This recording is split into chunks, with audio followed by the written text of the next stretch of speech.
Assalamualaikum warahmatullahi wabarakatuh. Perkenalkan, nama saya Muhammad Riyadli Tiloli dengan NIM 202398013. Pada video kali ini saya akan menjelaskan tentang hasil kerja deliverable minggu ketiga. Di sini terdapat 4 form. Yang pertama itu ada requirements management plan.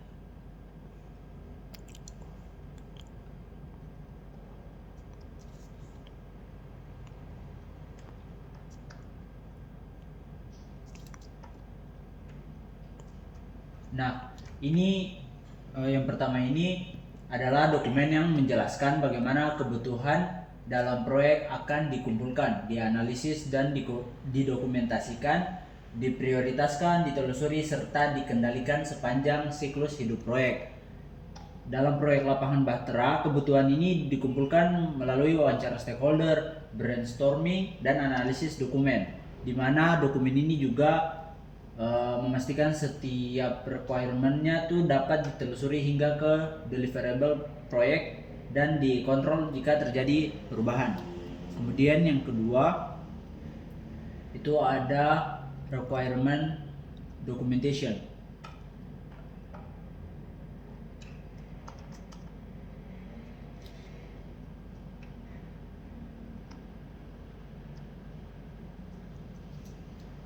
Nah, ini dokumen ini berisi daftar lengkap kebutuhan proyek yang sudah teridentifikasi dan didefinisikan secara detail. Setiap requirement dilengkapi dengan informasi seperti stakeholder, kategori, prioritas, acceptance kriteria, serta metode verifikasi.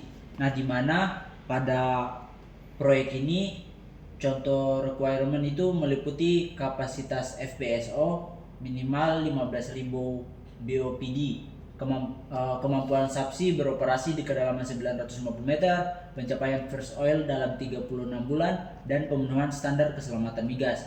Nah, dokumen ini yang nantinya menjadi dasar untuk menentukan ruang lingkup proyek serta mengukur keberhasilan proyek.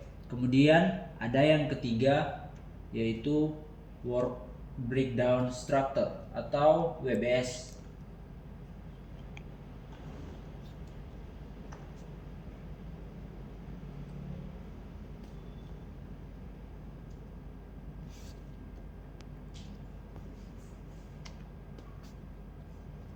Nah, ini merupakan struktur yang digunakan untuk menguraikan seluruh pekerjaan proyek menjadi bagian-bagian yang lebih kecil dan terorganisir hingga ke level work package.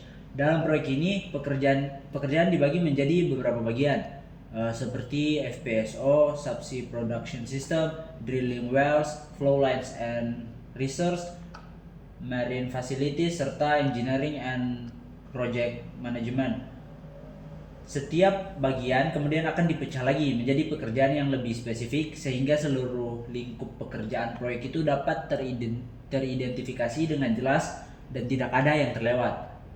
Kemudian yang terakhir, yang keempat itu WBS Dictionary. Nah, ini merupakan dokumen yang melengkapi WBS dengan memberikan penjelasan rinci untuk setiap work package-nya. Nah, dokumen ini berisi deskripsi pekerjaan, aktivitas yang dilakukan, sumber daya yang dibutuhkan, estimasi biaya, jadwal milestone, serta kriteria kualitas dan penerimaan. Nah, dengan adanya dokumen ini, setiap pekerjaan dalam suatu proyek itu dapat dipahami secara detail oleh tim sehingga memudahkan pelaksanaan, pengendalian, dan evaluasi proyek. Nah, dari keempat ini itu keempat form ini tuh saling berhubungan secara berurutan dan membentuk alur dari perencanaan hingga pelaksanaan proyek. Mulai dari yang pertama itu menjadi dasar dalam mengelola seluruh kebutuhan proyek dan menghasilkan requirement documentation sebagai daftar kebutuhan yang harus dipenuhi. Selanjutnya, kebutuhan tersebut itu diterjemahkan ke dalam ruang lingkup proyek yang diuraikan menjadi pekerjaan-pekerjaan terstruktur di dalam WBS. Nah, setelah itu setiap elemen yang ada pada WBS ini dijelaskan lebih rinci lagi di dalam WBS Dictionary agar dapat dipahami dan dilaksanakan oleh tim proyek. Nah, dengan demikian seluruh dokumen tersebut itu saling terintegrasi dari tahap identifikasi kebutuhan hingga menjadi aktivitas nyata di lapangan. Contoh pengeboran sumur, instalasi subsea, pemasangan flow line, dan commissioning system. Nah, untuk contoh kerja lapangan yang ada pada deliverable week 3 ini mungkin saya akan sebutkan 2 contoh. Yang pertama itu ada drilling wells,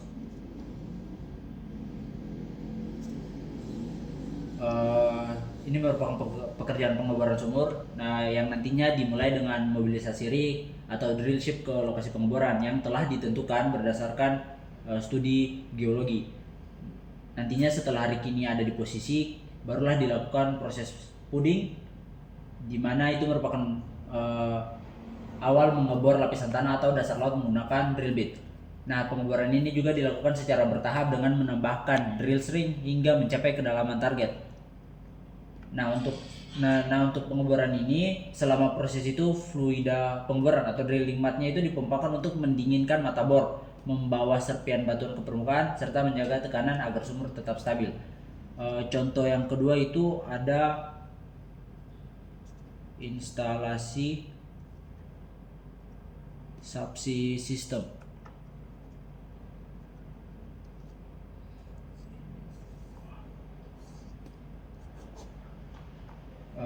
Pekerjaan ini tuh dimulai dengan pengangkutan peralatan seperti Christmas tree dan manifold menggunakan kapal instalasi ke lokasi proyek di laut. Setelah itu, nantinya peralatan ini diturunkan ke dasar laut menggunakan crane kapal dengan bantuan sistem kontrol yang presisi. Nah, proses ini tuh dilakukan dengan bantuan ROV atau remotely operated vehicle untuk memastikan posisi dan koneksi antar peralatan itu sesuai dengan desainnya. Christmas tree itu dipasang di atas wellhead untuk mengontrol aliran fluida dari sumur, sedangkan manifoldnya itu berfungsi mengumpulkan dan mendistribusikan aliran dari beberapa sumur. Nah, nantinya setelah semua ini terpasang, dilakukanlah pengujian tekanan dan kebocoran untuk nantinya bisa dipastikan bahwa sistem sudah aman sebelum kita hubungkan ke flow line dan fasilitas produksi seperti FPSO. Nah, selanjutnya mungkin saya akan menjawab pertanyaan refleksi di mana kita untuk pertanyaannya itu kita disuruh untuk memilih salah satu work package yang ada di WBS Dictionary ini, dan saya memilih flow line and reservoir installation.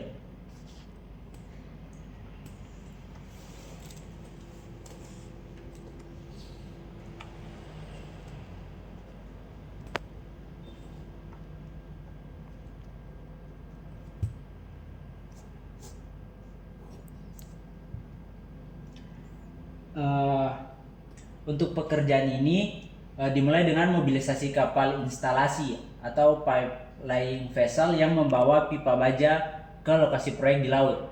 Sebelum pemasangan dilakukan survei dasar laut menggunakan peralatan seperti sonar dan ROV untuk memastikan jalur pipa aman dari hambatan dan sesuai desain.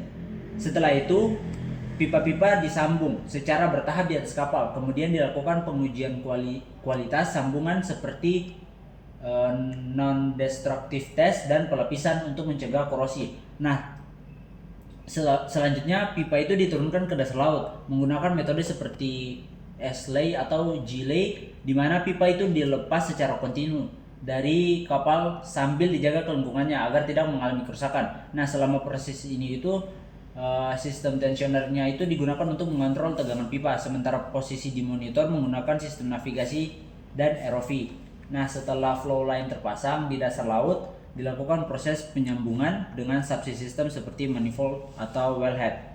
Nah, untuk risernya itu instalasi dilakukan dengan menghubungkan pipa vertikal dari dasar laut ke fasilitas produksi seperti FPSO. Nah, riser ini diangkat dan dipasang menggunakan kren berkapasitas besar yang nantinya dikoneksikan ke flow line di bawah laut dan ke topside facility yang ada di permukaan. Nantinya baru setelah seluruh sistem itu sudah terpasang, maka dilakukan pengujian seperti hydrotest dan leak test untuk memastikan tidak ada kebocoran serta sistem siap untuk dioperasikan. Nah, pada work package ini alat-alat utama yang sering digunakan itu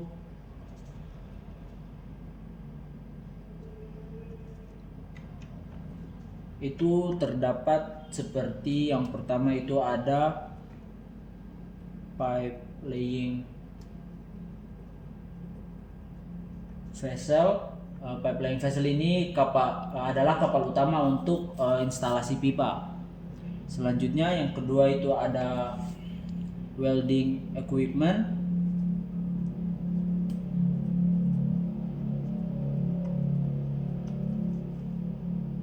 Ini tuh equipment untuk menyambung pipa.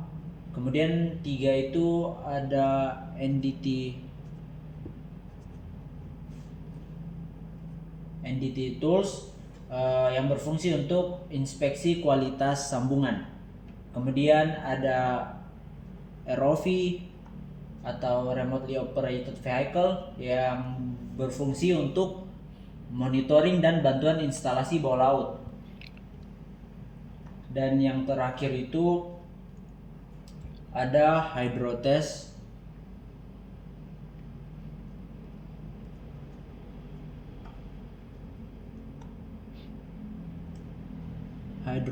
equipment, yaitu alat-alat yang digunakan untuk pengujian tekanan dan kebocoran. Mungkin itu saja yang bisa saya jelaskan pada video kali ini. Apabila terdapat kesalahan penjelasan, mohon dimaafkan. Wassalamualaikum warahmatullahi wabarakatuh.